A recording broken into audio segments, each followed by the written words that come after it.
We review the latest from WWE Raw and SmackDown and give our predictions for the 2024 Money in the Bank. Welcome to Bitchin' About Wrestling. Yeet! Acknowledge me!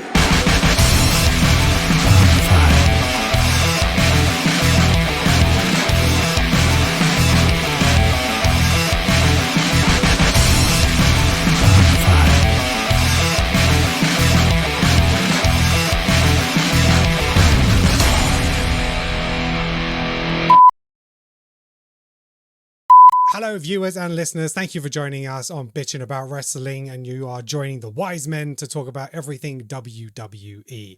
Joining me today from the team, we have Neil, the Tribal Boss. How you doing? I'm doing good. How are you? I'm good. I acknowledge you. And we have Alex as well. How are we doing, Alex?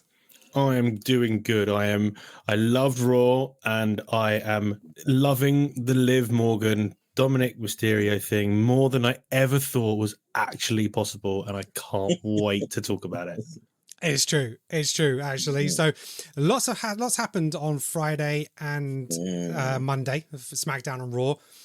So normally we go for like the big news, and so I think for me one of the biggest angles and things of the night happened on SmackDown, Madison Square Garden. So I'm going to launch right into where the end of the show happened, and we had an acknowledgement ceremony took place, basically to anoint Solo Sikoa as the new tribal chief of the Bloodline, and they came out to the ring, and he got on the, Paul Heyman started to say, this is the Bloodline. Welcome. My name is Paul Heyman. He grabs the mic off him and he just goes in and basically says to the crowd, acknowledge me. That was the moment. That is the moment where he stepped up and is like, oh, this is coming full circle now. That was brilliant. And the crowd reacted superbly to it. Did you think it was going to go that way? Did you think this is kind of where the ceremony's headed in terms of why they were doing it? I can't say I did. I mean, technically, I knew at some point it was going to be something has to happen to Paul Heyman, because it's sort of like Paul Heyman has become so synonymous with being like platonically in love with Roman. Yes. That like I look, I'm sorry. I love film. I do. But there ain't an actor in Hollywood that's been acting better than Paul Heyman these last couple of weeks. I'm sorry. Facts. Absolute facts. Oh. The man stopped dyeing his hair. He stopped shaving. Yeah. And before the TV events, he was purposely staying awake to give himself that look. Eyes. So the red eyes and the tiredness. Shriveled. And took a bump through a table. He took a huge bump. Shield power bomb through the table. Let's go on to that. Man's so obviously Solo's like, acknowledge me, and he calls on the Bloodline one by one. Tama Tonga, Tongaloa, Jacob Fatu, acknowledge me. They say they peace. They say how much they love him, that he is their tribal chief. And then Simone Lay is pulled out of the bag. The red thing. The peppers. Where did you get that from? And it was, why do you have that? The Paul Heyman's face. And it was just like, but when he said, I do not, the crowd went out. You could barely hear him after that because of how crowded he was like, it was. It was fantastic cinema. It's brilliant. I acknowledge you are not my tribal chief. It was brilliant. And like we said, he took bumped. He got a Samoan spike. He got a splash. And then he got a power bomb. Eventually, it was a little bit of a struggle to get him up there. But then he went straight through that table to close out the show. And yeah, that was something. The WWE, their long-term storytelling. Exactly a year ago, they were in Madison Square Garden. And you had the moment where Solo Sikoa picked up the Simone Lay. And he was holding him. Roman Reigns went over to him and said, give me him. Yeah, I'm the tribal chief. And he's holding on to him and they're kind of hesitant. And there we go. A year later, he's putting him around his neck and he's getting everyone to acknowledge him. It's just fantastic storytelling. Alex, tell me your thoughts. It's just that case of, I feel like WWE lured us into a false sense of security with things, because after WrestleMania, it seemed a little bit aimless and a little bit directionless, and it was like, oh no, have they run out of ideas? Have they all of a sudden stagnated? It was like, no, they were lowering our expectations, bringing us down, and the last 3 weeks of WWE television has just been some of the best telly that I have watched in a really, really long time. And Paul Heyman is an expert at crowd manipulation. I think Solo has done a fantastic job. I really think he has taken this whole thing of no, I'm the pan now, and gone, I'm in control, and he's got the Tungaloans and Fatu behind him. And it's that whole case of, I mean, when they started beating up Paul, I half expected Roman's music to hit, but I thought Jimmy might have come down. I was expecting Jimmy to make an appearance and interrupt the ceremony. It could have been Jimmy. I thought that's what was going to be happening. I didn't expect the turn on Paul to be happening at that point, but it kind of lent it last Friday on SmackDown, where he said to CM Punk, like, take me with you. He's like, he wanted out. He wanted out. And it's just like, this man is hurting. The way he said that, when it was like, what was the favor you wanted from me? Take me with you.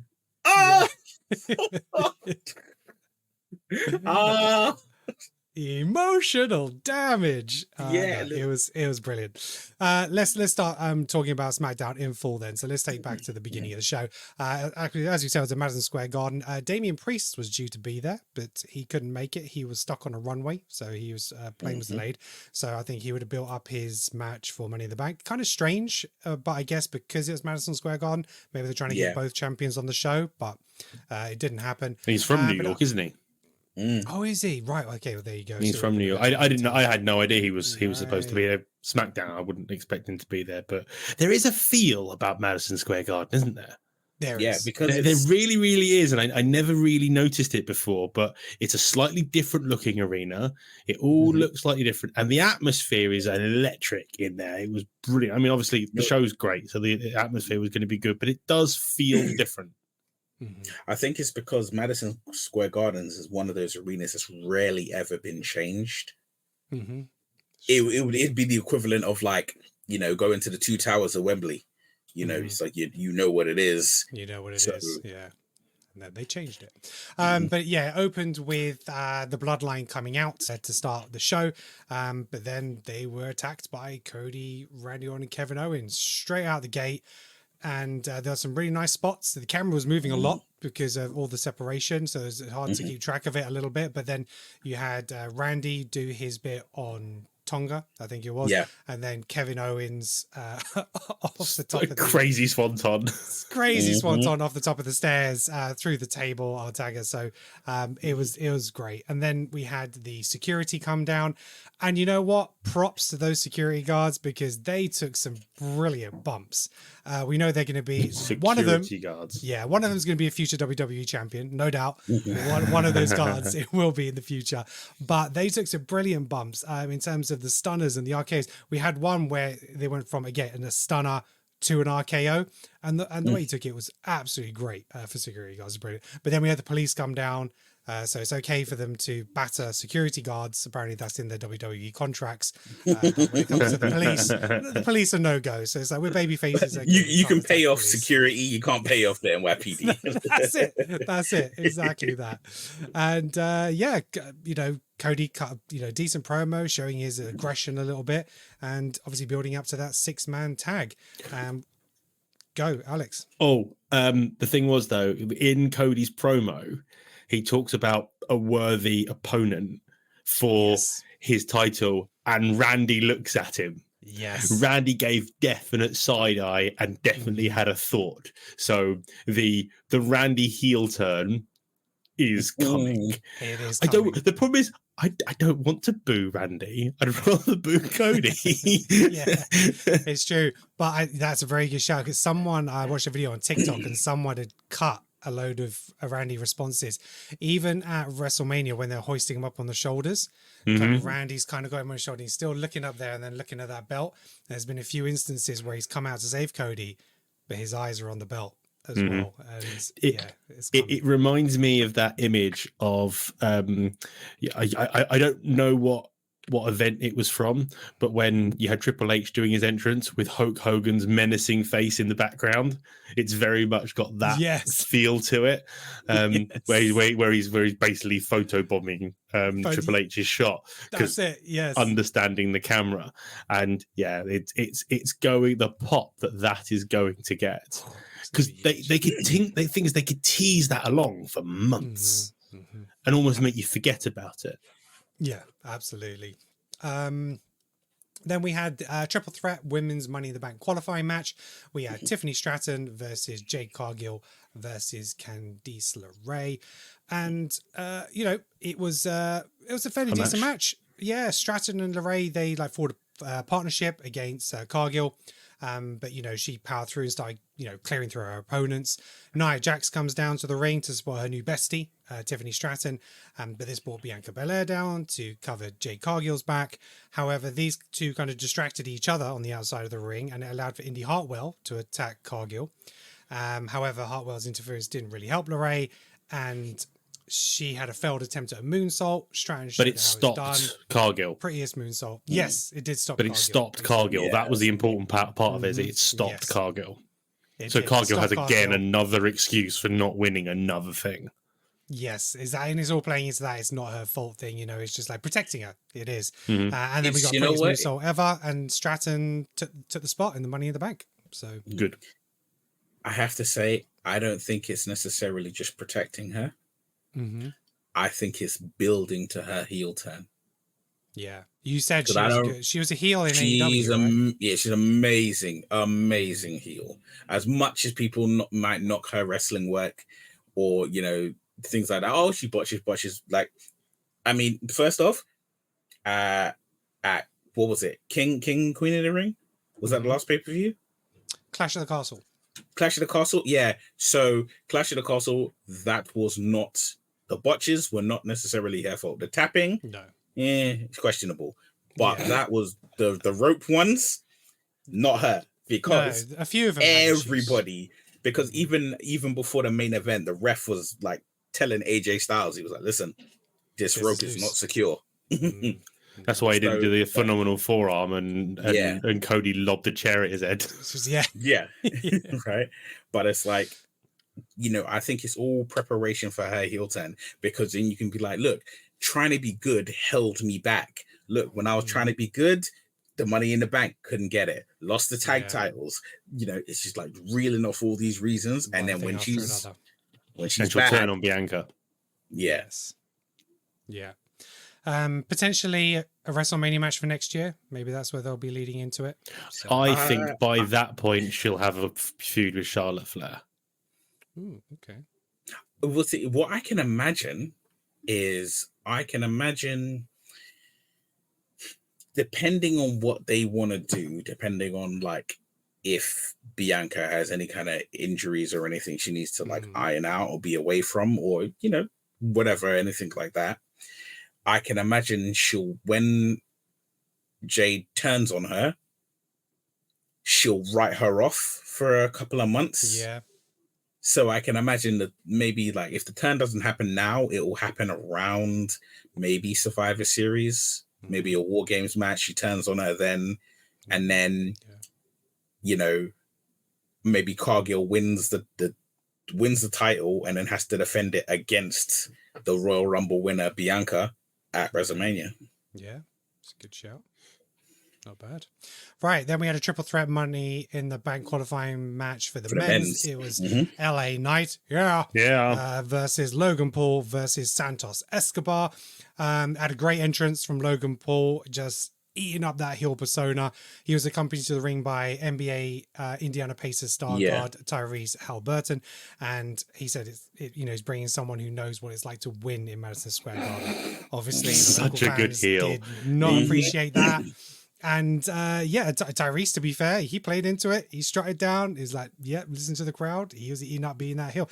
It's like people appreciate Logan Paul, and obviously he has these stars come onto his podcast, and they're there for him. They want to feed into it, and I think a lot of the celebrities, they actually quite like being on the heel side as opposed to being the good guy all the time. So yeah. Well, I think whether we're talking about wrestling, whether we're talking about films, whether we're talking about like anything, as long as there's no actual as long as there's no actionable heel behavior, Yeah, no, everybody likes the bad guy. Everybody likes the it's heel more fun. As long as you don't do nothing that gets you arrested and put in jail, be a heel all day. Look, the most famous MMA fighter, Conor McGregor, right? He was a heel every single match he had, right? And it's just like just being a heel. Unless you are from Ireland and then you adore him like a god. Yeah. Yes. But then again, you and think make a song like, about him. Yeah, but even in that regard, you look at it like Drew McIntyre is a heel. No, he's not. Look at that. If you hear that the chanting that he got, I mean, AJ Styles is a heel. Remember what he got in Paris? Yeah. No. Well, Talking about crowds, were you quite I was quite disappointed with the Scottish crowd. They weren't anywhere near as raucous as I thought they'd be. No, I mean, they had just got their ass Like, kicked you know in the Euros. In the Euros, yeah. But I think the thing is, here's what I'll say to that. We must always remember that when France had, what was it, Backlash? When they had Backlash, that was the first ever WWE event in France. Versus they go to Scotland every year. Oh, what, yeah, they do the tour. house So it's house shows, it's live events, but they're there every year. Yeah. You don't think, as much as it hurt me that I couldn't go to Money in the Bank, and as much as it hurt me I wasn't at Clash at the Castle, I was at the last Clash at the Castle. Right? Yeah. You went to the Wales one? Yeah, I've been to multiple Raw and Smackdowns. I'm good. Right? All right, gotcha. But look, we had a great triple threat match. As action packed. All three superstars came like seconds away from qualifying, but then Logan called Tyrese to bring him his brass knuckles. And then we had Jalen Brunson of the New York Knicks, who was ringside, also stopped his fellow NBA star from getting the brass knuckles to Logan Paul to win the match, and LA Knight picked up the win. And, yeah, very much well deserved, and I think it was the right decision, especially from a storytelling point of view and from his own character and the development where we want to see him going. Right decision, guys? What do you think? Yeah, I think absolutely right decision, because when you really think about it, if you look at the men's Money in the Bank, barring one person, any of them, no, barring two people, any of them could win. And you'd be comfortable with them having that briefcase. Yeah. And funny enough, we'll come on to it. I'm not going to give it away because I'll give away my predictions. But yeah, no, I don't agree with that. I think there's a couple in there that are fodder that will make the match spectacular because they're amazing. But there's only two people in that match, as far as I'm concerned, that they're going to put a title. They're going to have a Money in the Bank run and put a title on. No, I agree that there's only two people who could win the briefcase.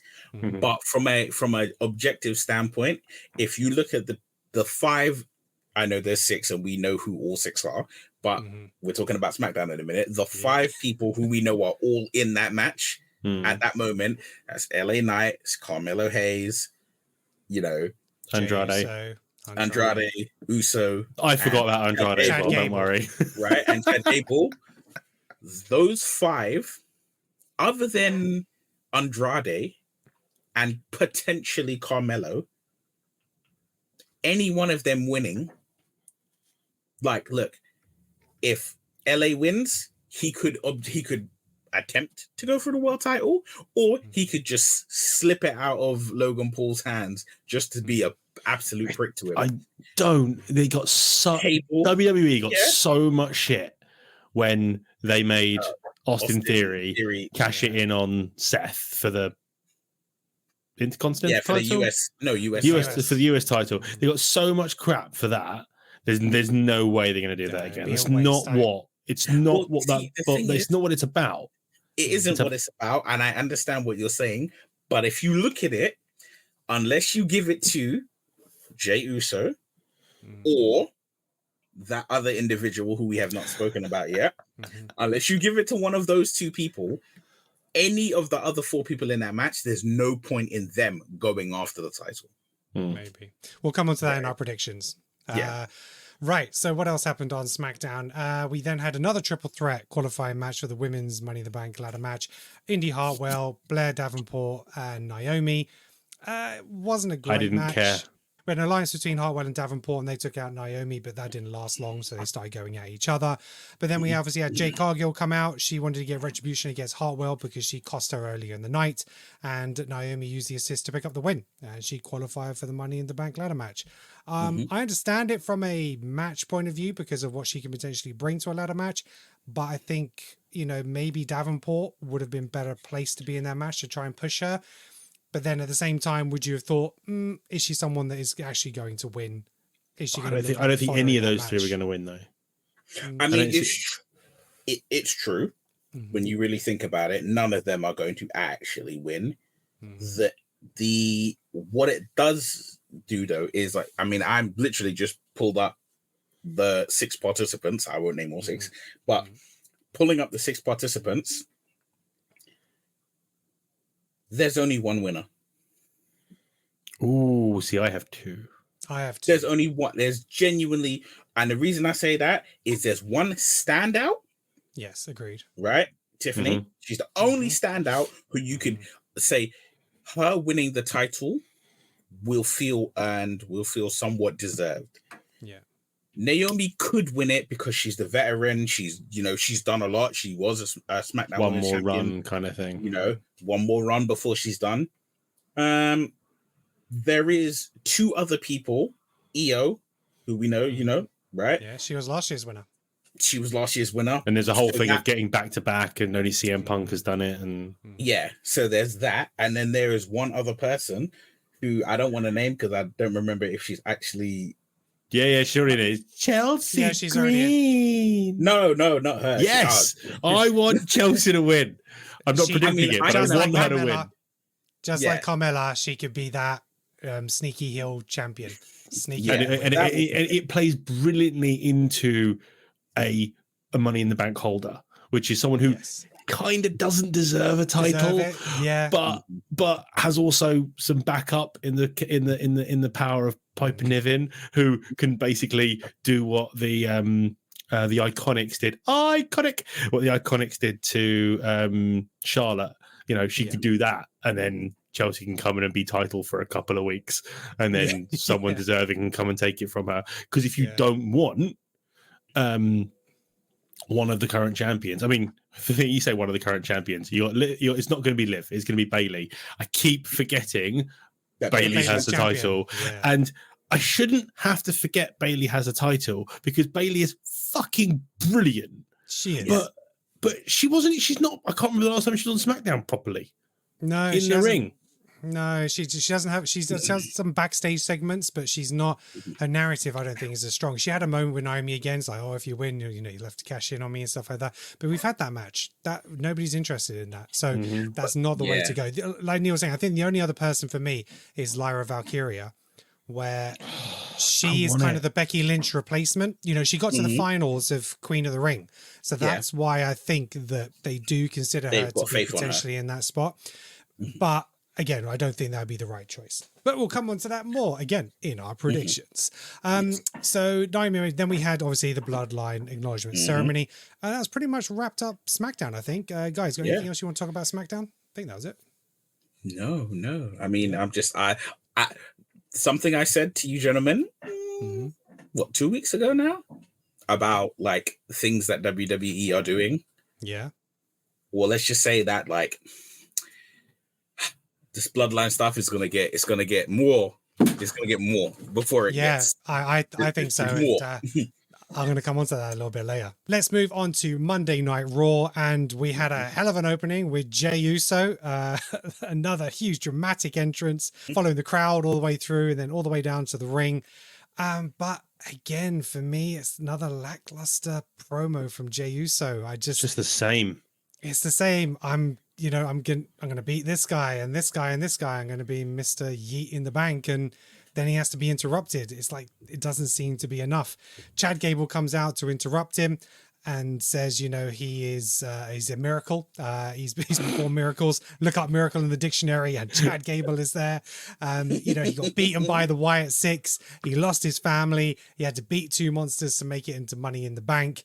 And he said, you know, he mentioned the Wyatts again. Is like, Jay, you know, they should be coming after you. You know, you stole the Fireflies. And to be fair, Jay was like, you know, they can have the Fireflies. I'll take the mosquitoes. I'll take the cockroaches. I was like, all right, that's pretty good. And, you know, I think in those segments, he is a lot better. And I always think his backstage segments are so much better than when he's in the ring with the crowd. But hey, you know, the crowd love him and he's up there. But we had then Chad with a cheap shot. You know, Jay ends up getting the upper hands. Goes to try and hit a frog splash. Gable rolls out the way. And then the lights go off, the music hits, the Wyatt Six is surrounding the arena. And again, it was like this beautiful one shot of Chad making his way around the arena. Each corner he turns to escape. There's another Wyatt member there. And, you know, with the light on him, seeing the silhouette. And eventually he makes his way up and escapes out of the arena. Then we had the Witch, who again comes over to Michael Cole, presents him another box with another VH tape in it for us to watch. So again, really good segment. And, you know, we had a big dramatic opening with the Wyatts. Did you see it being this slow burning again? Or did you think we were going to see more of them up to, you know, in the last couple of weeks? Because I actually think the way they've done it has been good, and I'm enjoying it. Yeah. I expected it to stay as it is. Just very slow burning, because really and truly, there's no legitimate force for anybody to face with a Wyatt. Okay, they're tormenting Chad Gable. They keep showing us these video clips. They keep saying that basically they're either coming after or they've caught Pat McAfee, right? So we have all of this stuff building and building. There is eventually going to be some kind of showdown between Jay and them. There is going to be, you know, showdowns with other people. But it's who do you have face who? Other than what you have Uncle Howdy face someone. Okay. Is the first match of the Wyatt Six Uncle Howdy versus Chad Gable? No, I don't expect Uncle Howdy to be in. I don't think there's going to be any matches for a while. I think they're just going to torment people. I don't think they need. They almost don't need matches. But the thing I like is there is already a list of people for them to torment that don't have titles. Yes. We don't have to rush to put a title on somebody. And I think there's going to be something else coming from Uncle Howdy that's a different form to fight with. Right. And okay, yeah. But also personality. But also, I have a feeling he won't be Bo Dallas. He'll be Taylor Rotunda. I don't think he'll be Bo Dallas. I think he'll be Taylor Rotunda because he's talking so much about his brother. To then be Bo Dallas doesn't make any sense. Yeah. Question: when he was talking, when Uncle Howdy is having his conversations, has he ever said his name? No, he hasn't. No. Then I think you're very, very right, and it'll be Taylor Wyndham. Yeah. Wyndham Rotunda. Wyndham Rotunda. Taylor Rotunda. Yeah. No, it's a really good point, actually. And again, it can be a really slow burn. Look, maybe they will attack loads of people and then they'll end up having a Survivor Series match against all the people they've tormented and then decimate them there. That'd be quite interesting. I mean, can you imagine if they have 3 War Games matches? Yeah. Well, exactly. So they could have the Wyatts versus the tormented 5, 5-on-5, and then a Survivor Series, the 6th member makes an appearance at the end or something like that. So we could get Alexa Bliss come back at that point or something like that. We will see. Let's move on. So then we had Xavier Woods versus Karrion Kross. I don't care. I don't get Karrion Kross. I don't understand why they keep pushing him. I don't think he's a particularly great wrestler. Karrion Kross. Karrion Kross. That's how little I care. That's how little I care. I got Lyra Valkyria. Fine. Because he's the only person's name you get wrong. I've got all the other ones right for the last couple of weeks, so it's absolutely fine. I got Valkyria and Shayna Baszler. We'll have him trained up soon, Neil. Don't worry. No problem. Yeah. But that's how little I care about him. I don't know his name. You know what it is? I'll tell you like this, right? When he was in TNA, he was a force to be reckoned with. Really? He was absolute monstrosity. Mm-hmm. The bald head, killer cross, because it wasn't carrying. They called him carrying. He was killer cross, and that killer cross was a dangerous man. But he was a badass in not TNA, in NXT as well. Yeah, and then they he put was him onto the main roster with a stupid mask on, and he lost. Yeah, and his whole mystique as was gone. NXT champion. And his whole mystique was lost. But actually, I quite like this story. We talked about this last week, Kenan, which is the new day. I like what they're trying to do here, because there's 3 ways that this can go, and I don't mind which way it goes, and I think I'll like all 3 ways. And the fact that he's now got this team around him makes him seem more of a threat. He definitely came across as much more of a threat in the match. He still fucking lost, but he came across as more of a threat. And I just think he did put Kofi in the sort of like an arm lock towards the end. Yeah. And, to make it look like he was breaking his arm, indicate that was imposing. Yeah. Then we had a backstage segment, Damian Priest and Dirty Dom. So Priest asked Dom, had he spoken to Rhea? Dom's like, yeah, she's good, I'm good, we're all good. And Priest is like, well, I've spoken to her and she's pissed. So I was like, oh, that's interesting. So they are referencing more and more now, which is nice to see. And Liv's in the Judgment Day clubhouse chilling with the boys. I said that was going to happen last week. I was like, I knew it. And they're going to be well more accepting of her now, because she got them their title shot and they brought the titles back. So they're embracing it, and why not? We still don't know what's happening with Finn Balor and her, whether there's going to be an extra double cross there. There's shenanigans going on there for real. But Carlito, again, he only said one thing, but it was just like, Damien, I'm playing as you.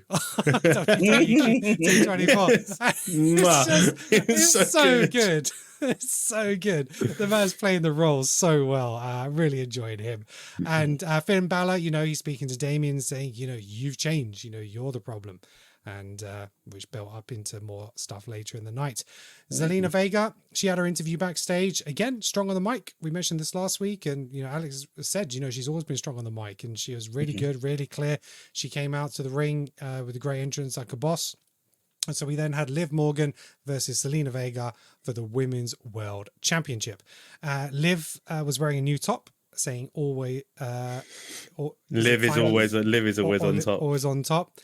Great new t-shirt. She'd actually tweeted that as well, and Bailey commented it and said, "Sounds fun."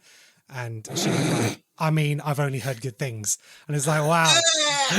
Their social media game is strong. Liv's social media game is so strong. If you're not following her on Twitter, you're missing out, because she is constantly posting and tagging. She did the Huck Tour thing.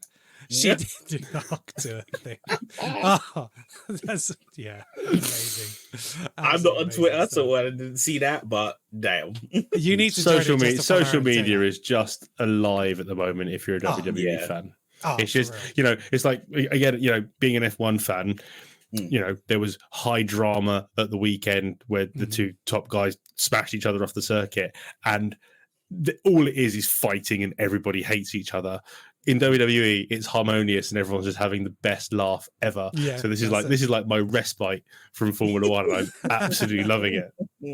This is where the enjoyment comes in. But yeah, it was only like 1 minute. I timed it. It was 1 minute and 40 seconds into the match before Dirty Tom made his way down to the ring, and I thought it was going to really affect the match early on, which it didn't, and I was glad for that. It didn't end the match too quickly, because I thought those 2 deserved, time in the ring. But, he came down, Liv is all smiles, but Dom is applauding Zelina's efforts. Rey Mysterio then comes down to follow his boy to protect his fellow LWO member.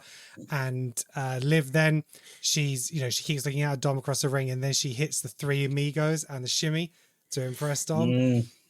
So well done as well. She's just the way Dom, you're a stronger man than most. I mean, bro's got a wife, a mammy, and a mammy, and a mistress. Yeah, absolutely. Let's be blunt, right? Most men would have been done when she's like, "Daddy." Yeah. Most would have been like, it's done.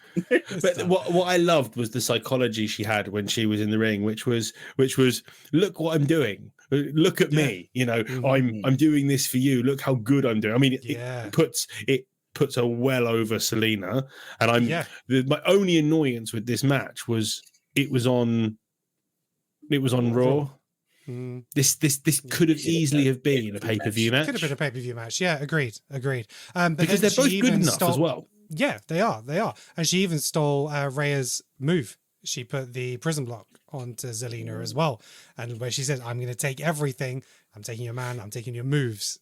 She's making moves. Absolutely. See the crowd. They were like, "Shave your mustache" to Dom. Poor thing. Is that what they were chanting? Yeah, shave your mustache. I mean, if you look at it, the guy looks like a 70s porn star. Mullet, that big Fu Manchu mustache.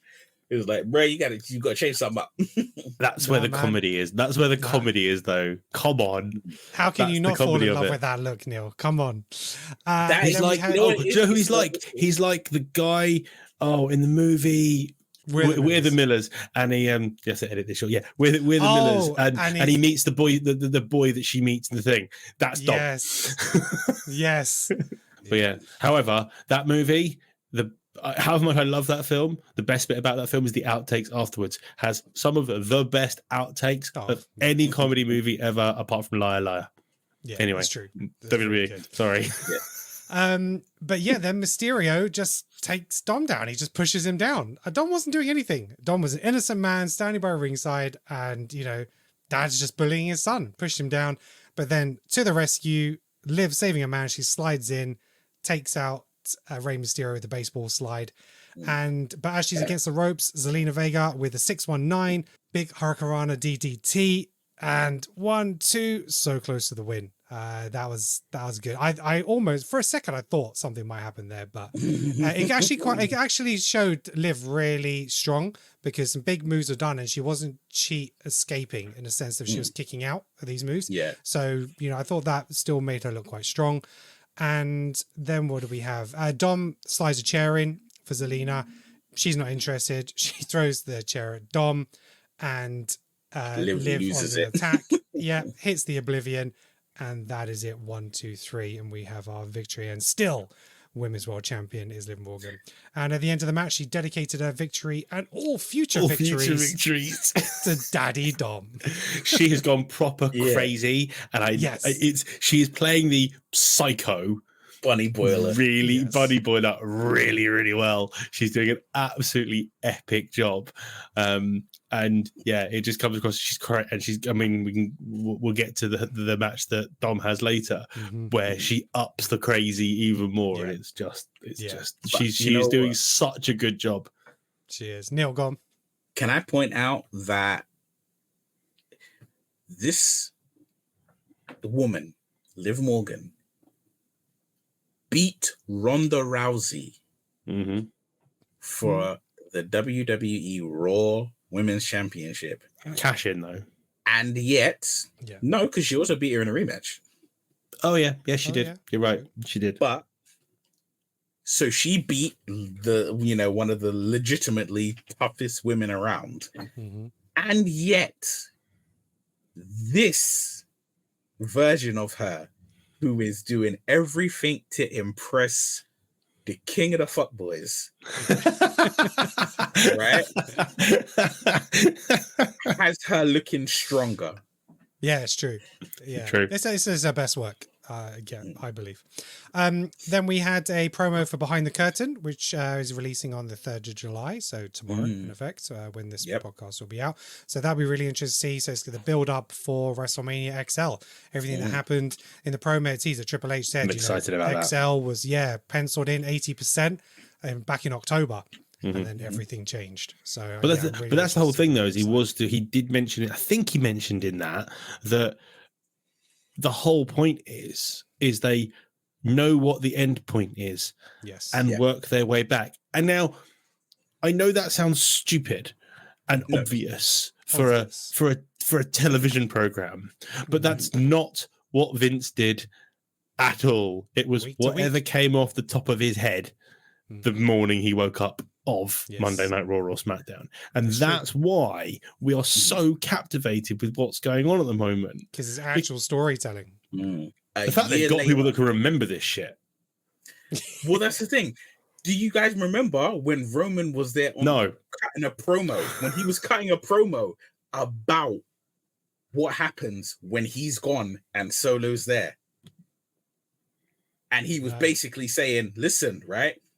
He didn't, I'm paraphrasing everything he said, but he basically was like, listen, I'm the nice guy.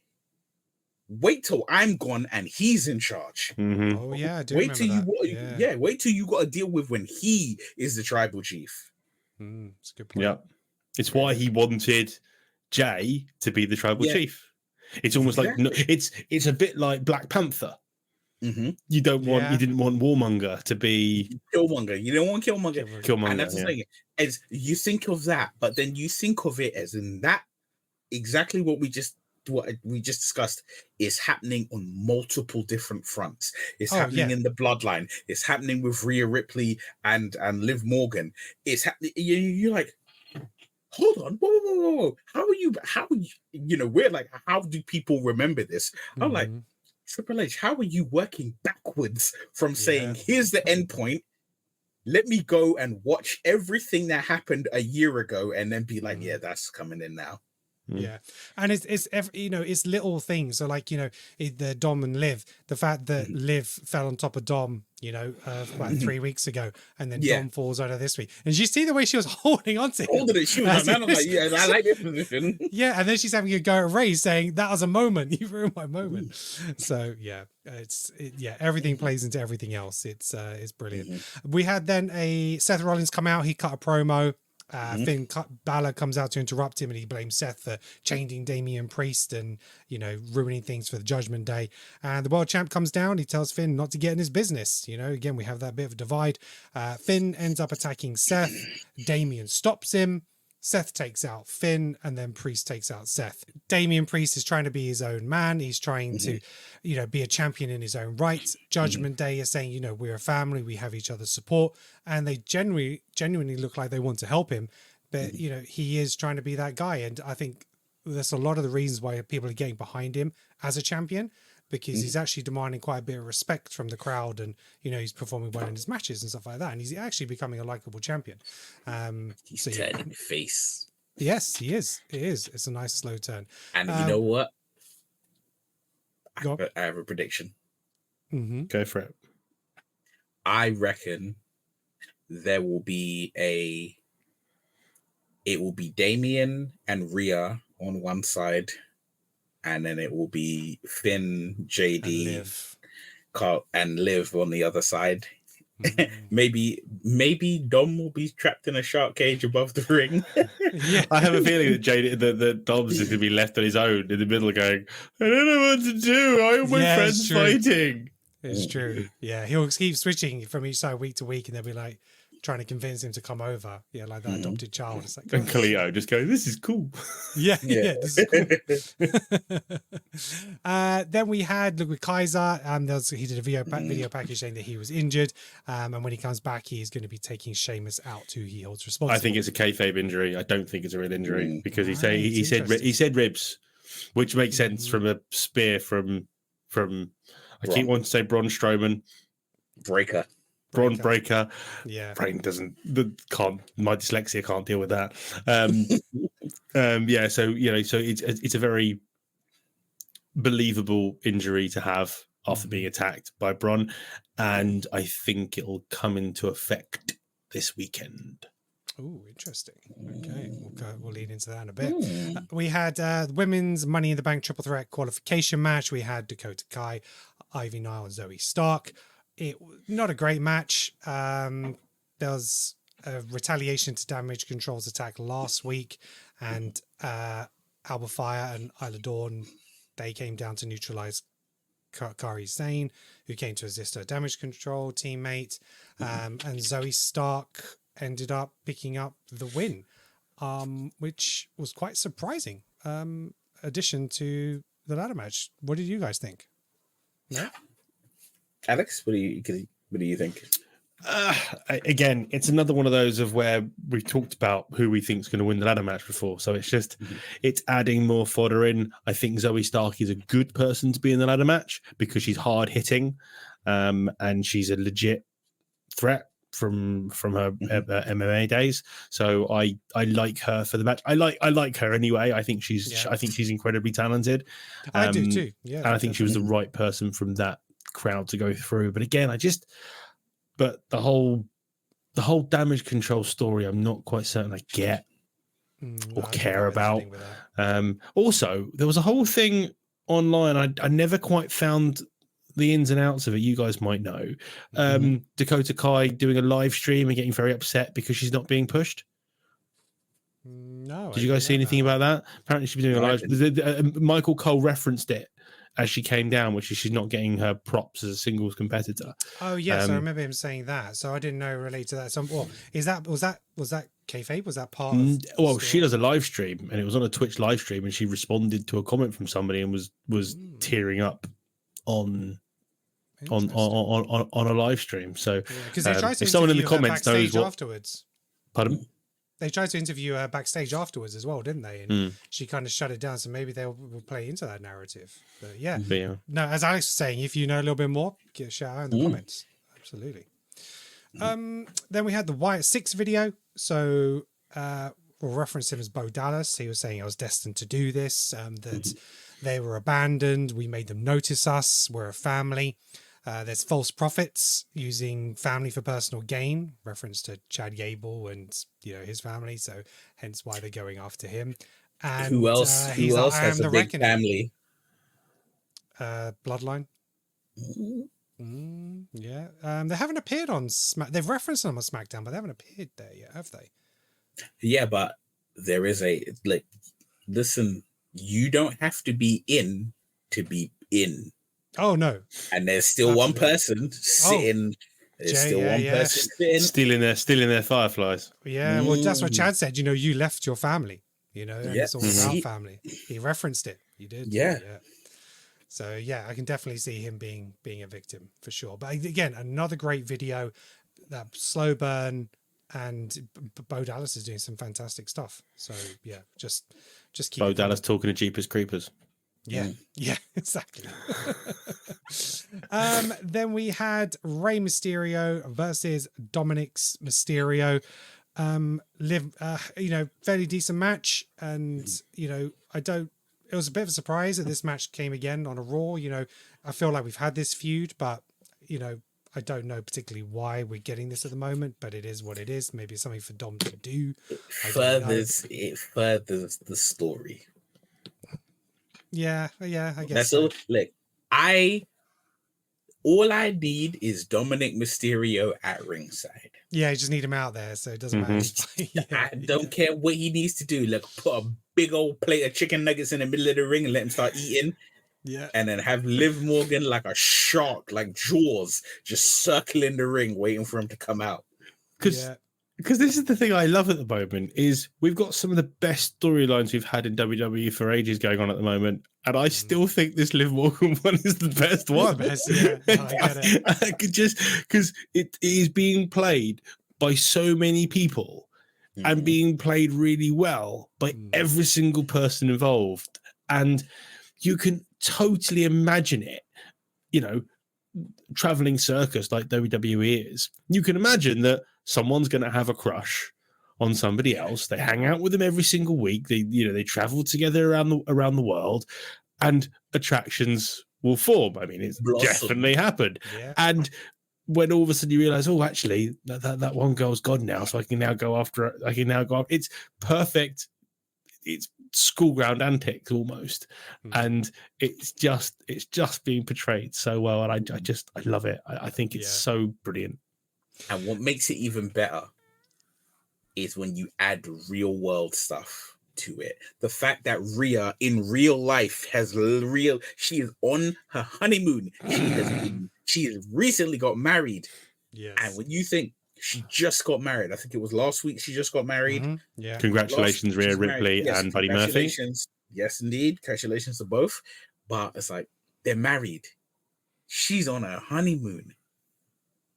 And Dom's like, it's like Dom's holding off. He's like, no, Liv, I don't want you. I don't want you. And then Liv's like, but mommy's got a daddy now, she's I mean, married. that's outside of kayfabe, though.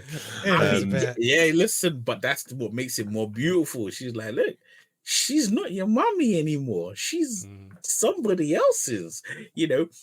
I just need a moment. I need Rhea to come back, and I need her to be on the mic, and I need Dom to just be continuously looking at her left hand and that ring on her finger and being like, that won't be there. Unfortunately, I love what you're saying, but it won't be there because that unfortunately that kills the whole mystique of the whole story. It gives Dom all the credit to go after it. Do you know what I mean? So yeah, it's not going to be a thing. But yeah, so it was a back and forth match. We had interference and whatnot. So Liv saved Dom again from a 619. And this is where we had also Ray baseball slide to the back of Dom. He falls on top of Liv. We had Zelina Vega come down and she starts attacking Liv. So Dom hits Ray with the 619 and he goes for the frog splash. Zelina tries to distract him. Liv pushes Zelina down. She comes back, takes Liv down, and she falls down to the ring, unbalances Dom, who drops down to the turnbuckle, nuts down. He ends up bending over the corner of the turnbuckle. Ray hits a 619 on him, springboard splash, and he picks up another win over Dom. Dom can't catch a break, it seems. But he doesn't need to win. He doesn't need to win. He's that clown heel. He can lose. He can lose forever, and it won't matter. However, the one thing I found myself thinking during this match is: does Dom just have a abridged version? Is Dom's moveset just an abridged version of Ray's? Because I was like, I don't actually know what his finisher is, but actually, his finisher is exactly the same. It's the frog splash. As Ray's, and I pretty weak 619 as well. Yeah, he's got a weak 619, but his finisher is actually Eddie's frog splash. Yeah, but that's what Ray does. Ray does 619 and frog splash. Yeah, but the frog splashes look different. Only because he doesn't always do the jiggle. Yeah, but Ray's is more of like his legs are more tucked back. It's just like a different stance. So yeah, it's just slightly different. Either way, it's far too similar for his dad's. Bearing in mind, I found out today Dom is apparently 6'1". Yeah, which I was very surprised at. I thought it was more like 5'11", 5'10", something like that. Are you kidding me? Have you not seen the times when Dom is like making his way to the ring and Eddie, when Ray would jump on his back and like be carried? Yeah, but Ray's like 5'4". It doesn't matter. But I actually think he could do with a better move set. Yeah, I agree. That makes more sense to someone of his size. I mean, to be fair, it'd be great after all this. He disappears for 6 months, then comes back jacked. But he hasn't had that much ring action lately either, has he? Because he was injured and stuff. So, but he is very good. I like him in the ring. I just wish he had his own moveset. Yeah, agreed. The moment when I realized that Dom was actually pretty good was when he took that disgusting powerbomb from Brock Lesnar. Where Brock went to on the table before he was actually a wrestler. No, where he went to powerbomb him and he threw him out the ring onto the entrance ramp. Yes. I don't remember that. Yeah, he picked him up to powerbomb him and he just threw him out of the ring over the top rope. Proper video game style. Yeah. Exactly. I'll have to go back and find that. I would have seen it, but I can't remember. It's not in my memory. I'll have to go back and find it. Yeah. But anyway, so Dom was not happy with the loss and Liv was chasing after him saying, sorry, I'm going to fix it. I'll fix it. So I don't know what shenanigans she's going to pull next week to try and rectify it. But, yeah, I was going to say, let's try not to think of all the male chauvinistic things that are flying around in my head right now. Then we moved on to a Sheamus promo, 15 years on WWE. Congratulations, Sheamus. And leading into the main event. Then we had Sami Zayn come down to the ring. He cut a promo and, quite normal Sami stuff. I'm going to be champion, and I don't fear anybody. Oh, it was a good promo. I liked it. Yeah, it was fine. I thought it was better once Bron Breakker got into the ring, so they had the face to face, and they had a little bit back and forth. I thought Sami was better at that point, and yeah, I'm quite looking forward to this match. But then Bron goes to leave the ring, turns around, hits Sami with the spear. He goes to leave. He's leaving the ringside. He sees Sami Zayn on the other side. He's going to do his running spear around the ring, and we have that camera shot now where it pans up to give you that almost bird's eye view. But Sami leapfrogs it. He goes shoulder first into the steps, and Sami goes on the attack, and it's like fair play. It's like this guy was an honorary oos. He doesn't fear anybody. Do you know what I mean? It's like, so he went on the attack, threw Bron into the ring. Is going to hit the haluva kick, but then Bron just breaks him in half, and he leaves the segment standing tall above him, holding the title. So we'll come on to more of that afterwards. What do you guys think of that segment? Because we'll talk about predictions when we come to it. But that segment, I think I liked it up until the third attempt at a spear, I guess you say. That because what it done was it's like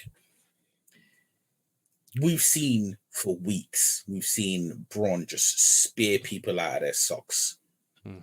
And I could watch it all day long.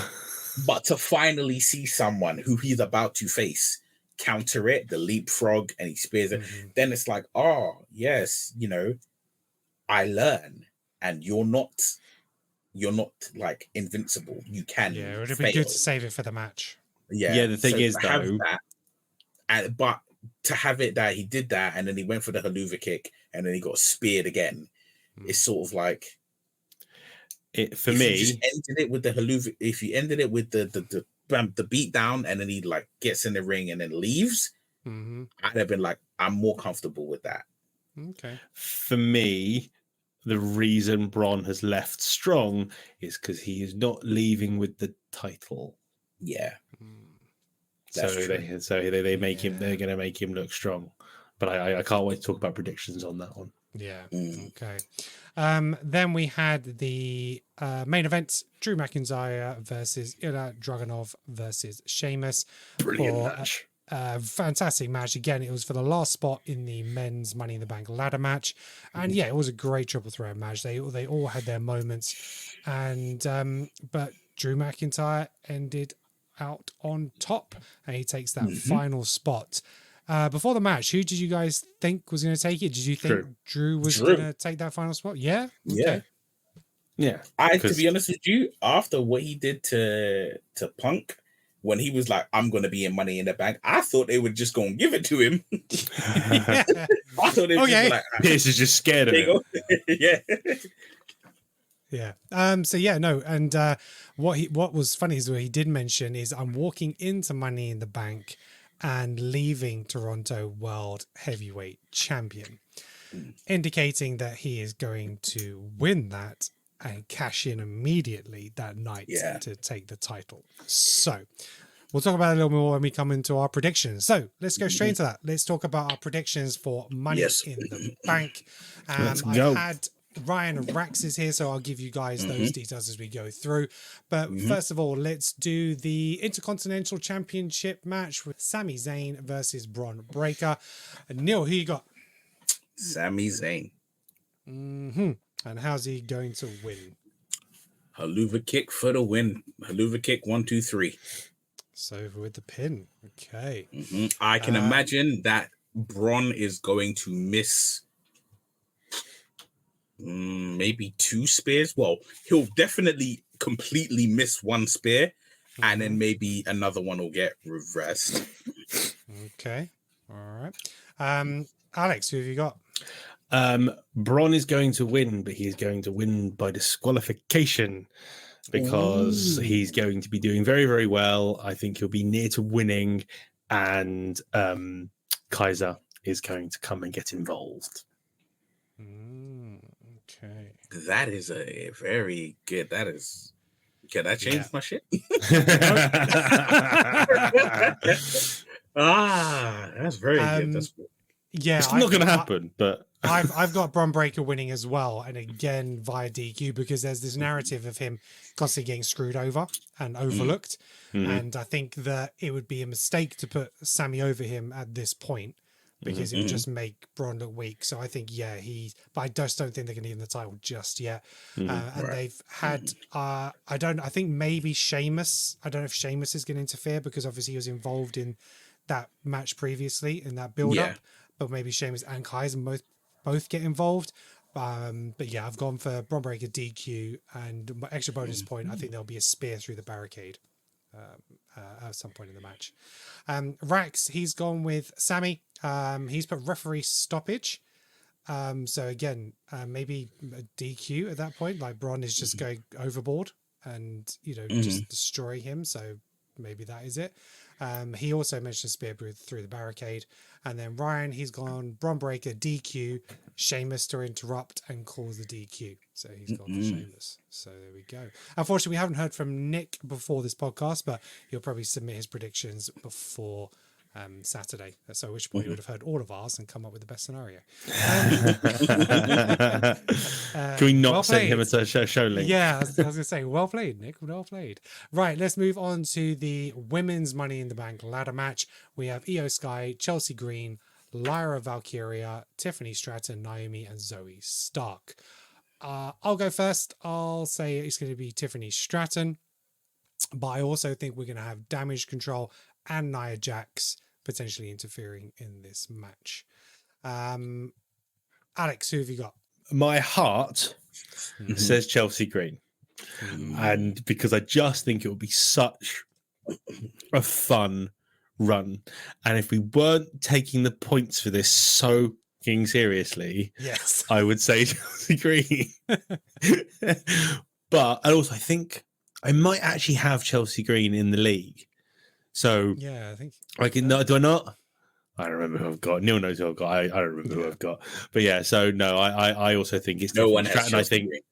I think it's no one got Chelsea Green. Nobody picked Chelsea Green. I looked it up. I'll add that to my scheduled text messages for 9:00 on Saturday morning. I think it's going to be Tiffany Stratton, and I think she's going to get help from Nia Jax. Right. Okay. Yeah. I can see that, because then you'll have the sort of like Queen of the Ring and Miss Money in the Bank as a duo. I can see that. Neil, who have you got?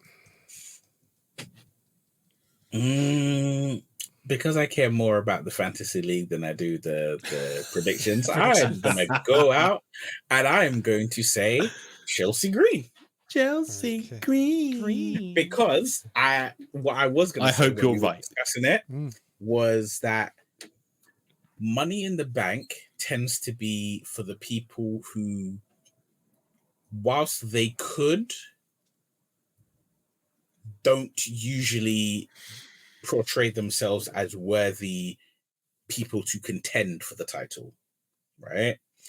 It's believable Damian Priest could be a world champion. It's not believable that he would just be like, win a match, become number one contender, have that match and win, right? Yeah, I get what the shenanigans are needed. Tiffany Stratton will be a WWE Women's Champion. She's legit, isn't she? She will not need a Money in the Bank to do that. I just think it serves her character well. So as much as she doesn't need it, I think from a storyline, she'll be a real bitch with that briefcase, and that could be really funny. But Chelsea will be awesome with it. I think she'll be I'm like, can you imagine? Yeah.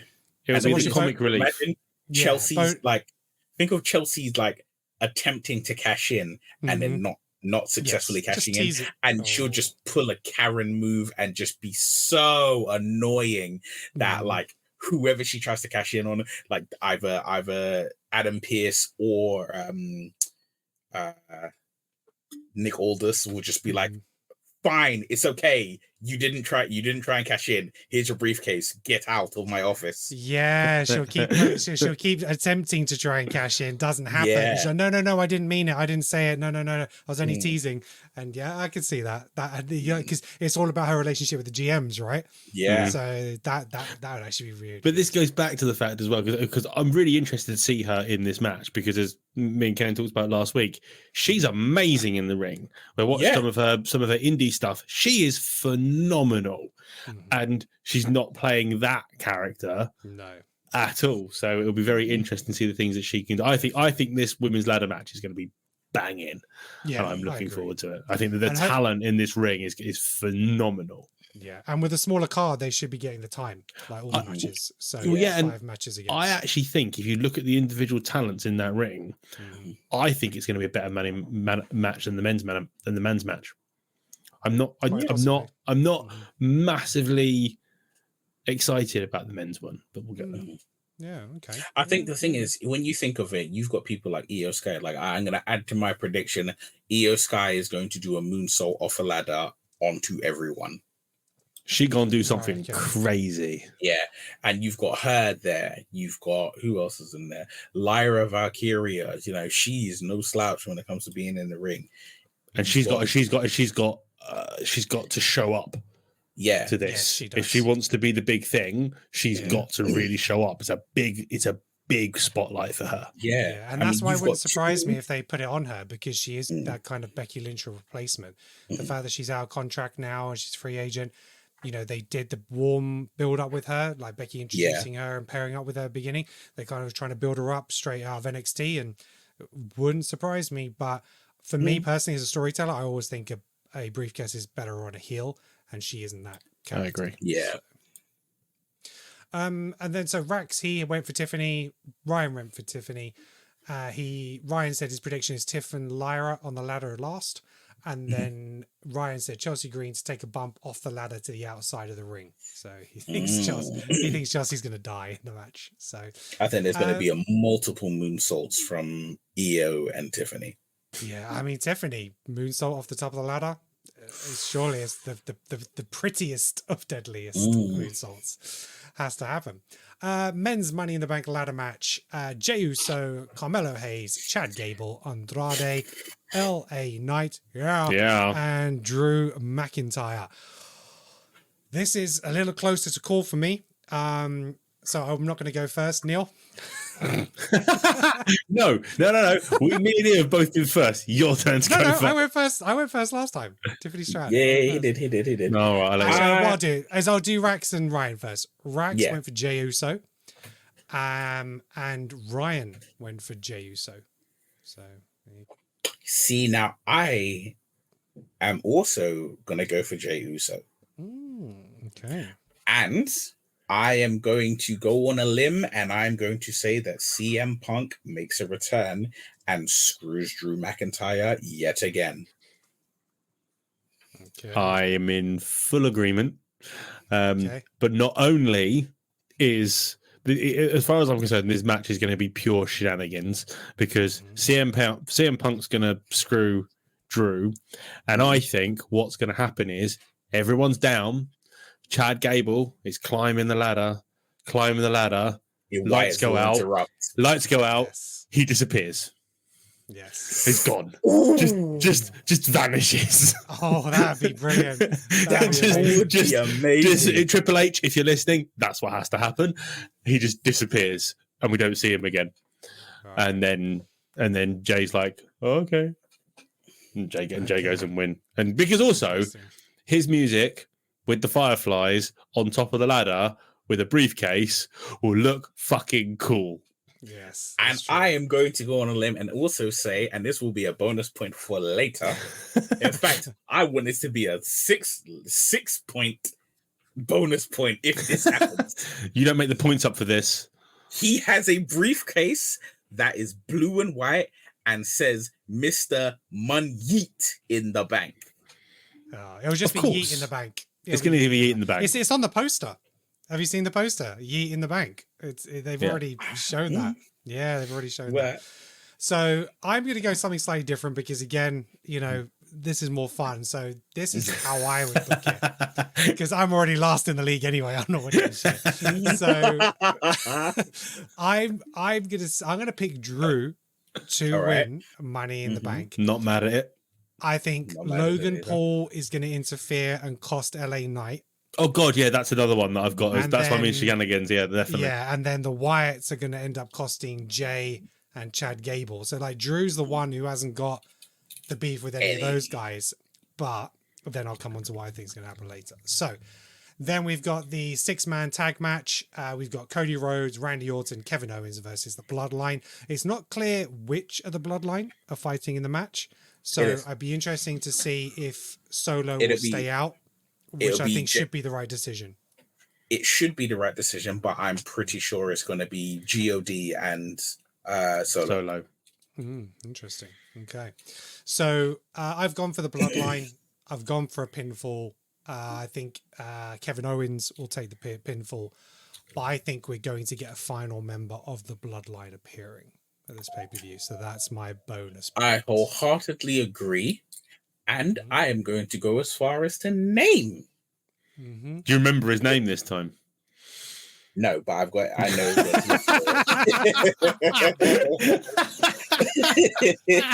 Yeah, I don't remember his name, but I know where to look. Not a note for what's going down as a comedy clip for TikTok. So do you know? So are you going for Bloodline as well? It's going to be a Bloodline win. How? Shenanigans. Pinfall, DQ. Yeah, pinfall win. It'll be a pinfall win. And who's going to take the pinfall? Cody. Oh, okay. Me and Neil are starting to become symbiotic, I think. Oh yeah, are you going for the same? I have Solo to pin Cody. Specific Solo to pin Cody. Yeah, actually, so Ryan did as well.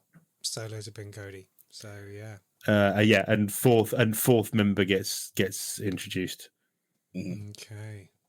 So whilst you guys are discussing, not fifth. While we're in fourth, yeah, fifth member gets introduced. So when you really think about it, it's got to go down that way. It has to go down that way. Yeah. Rax has gone for the Bloodline. Ryan's gone for the Bloodline. So yeah. So what's his name? Maybe Randy is the fifth member of the Bloodline. the turn. Can you imagine? Oh, can you imagine the heartbreak on Kevin Owens when he hits him with an RKO? it would just devastate Kevin Owens. The heat.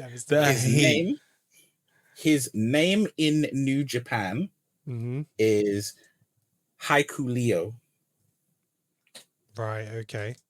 He's a very, very tall gentleman. Long hair like the rest of them, long curly hair like the rest of them Samoans or Tongans rather. Yes, him. He is going to debut, and his name will not be Hikuleo. It's going to be like another, his name begins with T. In right. WWE. So, a couple of weeks ago, I think it was, WWE filed a trademark for Caesar Sokoa. So I don't know if this is going to be the new member's name.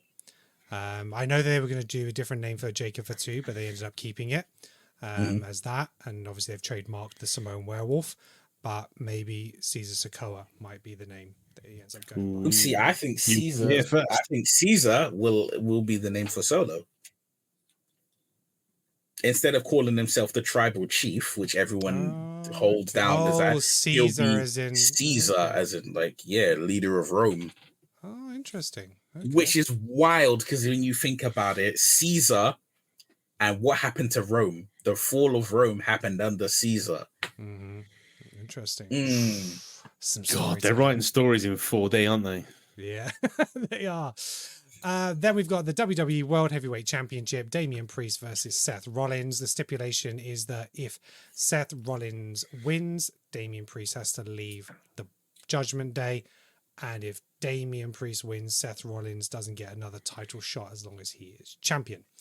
Rax went for Damian. Ryan went for Damian. I'm going for Damian. I'm going for Damian. I'm going for Damian too. Right, Damian across the board. Right. Yeah, I'm going for pinfall, and I'm gonna say that the Judgment Day come down, but they don't get a chance to interfere. But I think Priest ends up attacking the Judgment Day. I think he'll end up hurting Finn Balor. So Finn Balor will go to intervene and he'll end up hurting him. And then Drew McIntyre is going to come down and cash in. And the Judgment Day are going to be pissed and not want to help him. but then CM Punk will stop the cash in as opposed to him winning Money in the Bank. Jesus Christ. That's how I would book it. Because See, that would just destroy Drew. The fact that he's got this like guaranteed title shot, he goes to cash in just as Damian Priest did to him at WrestleMania, but he doesn't take advantage of it, and CM Punk ruins it at that moment. That's how I'd book it. So that's exactly how I would do it. If I wasn't gonna go with Jey Uso winning, that's exactly how I would book it. Is Drew wins, he goes to cash in on that night, and then the cash in happens. It's officially a match. Punk costs him because exactly. So then it's gone, and that's it. Money in the Bank is done for the year. You think about it.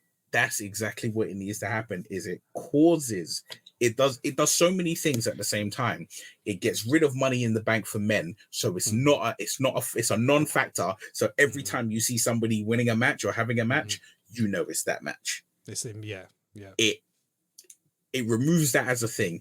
It makes Drew go ape shit.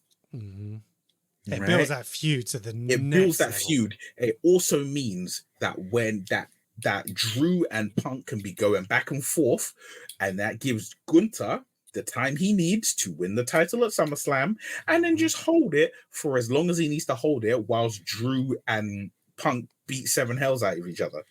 Yeah, true. Any other predictions for the final match? Any bonus points, guys? I think it's quite simple that Priest wins by a pin. Judgment Day get involved and they cost him. Damian's not happy about it, but gets on with it because I don't see the Judgment Day breaking up before Rhea's back. It's not happening. It's not going to happen until Rhea's back, because it doesn't make any sense. You can't break it up when she's not there. You see, you say that, but part of me feels like it's like if they break up or they seemingly break up, they have say hypothetically, say she was coming back on Monday. You have them at odds and like separate from each other. And then she comes back and she's like, what are you lot doing? And it's while she struggles to put the Judgment Day back together, she's also having to deal with Liv. And it's like, then what happens is Liv is tangled up with Dominic and Finn and JD. She got them their titles and everything. And then you've got Damian wanting to be his own man, and he's on his own separately. Yeah, see, this is why. So what I would have is the fallout happens here. Damian doesn't have his title because he was saying, I don't need you guys. You need me more than I need you. So now they're tag champions and Damian is ousted. So Sami retains. Liv gets Dominic a Intercontinental title match on Monday against Sami. He wins it. They've got the gold. Damian doesn't. He's out by himself. And now Liv has manipulated the whole Judgment Day, and she has taken over everything that Mami built. That's what I would do. And then you have Rhea coming back as a face because she's not with Dominic. He's an arsehole who left Mami, She left him, married someone else. I can't believe I have sympathy for Dom. Right. What the hell? Dom's a married man. Dom is a married man. And he has behaved himself. He has behaved himself impeccably. He has tried to get this woman away from him. He has said no on multiple occasions. He is a stronger man than many. I think the man needs to be commended rather than condemned. Nah, until Nami needs to be proud of her, man. Things that Tash, she's condemned. It's got hints of baby reindeer. This doesn't it? It's very much a stalking situation at this point. Dom is the if baby this was in the reindeer. real world, this couldn't be going on.